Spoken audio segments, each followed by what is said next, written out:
Janela Salvador's controversial guesting on It's Showtime at ang kanyang rest back sa mga bashers.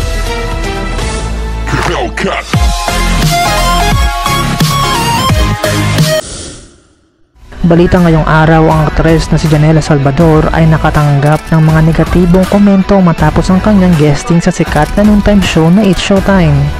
Isa sa mga pangunahing issue na binanggit ng mga netizens ay ang pagiging disrespectful daw ni Janela kay Kim Chiu. Sa kanyang guesting, sinabi ni Janela na paus siya at hindi niya kayang kumanta ngayon.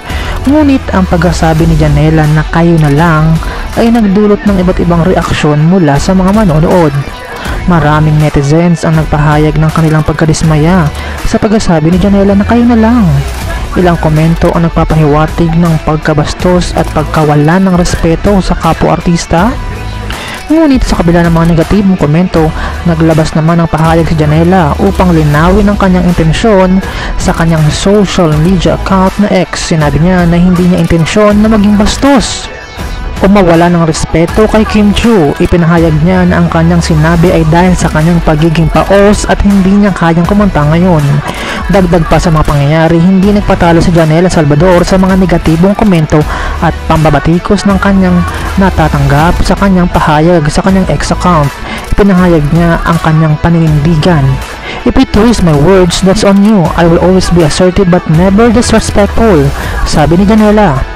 Sa pamamagitan ng kanyang pahayag, ipinakita ni Janela ang kanyang determinasyon na manatiling matatag at hindi magpapatalo sa mga maling pagkaunawa at mga pambabatikos na kanyang natatanggap. Binigyan din niya na kahit na siya ay magiging matapang sa pagpapahayag ng kanyang saloobin, hindi niya intensyon na maging bastos o mawala ng respeto sa iba. Sa kabila ng mga hamon, patuloy na ipinapakita ni Janela ang kanyang pagiging totoo sa sarili at ang kanyang determinasyon na manatiling matatag sa harap ng mga pagsubok. And that's all for today's Chika. Feel free to share your thoughts in the comment section below. Remember, let's promote empathy and respect in our online community. Until then, don't forget to like this video, subscribe to our channel, and hit that notification bell so you never miss any entertainment news. Thanks for watching and see you next time.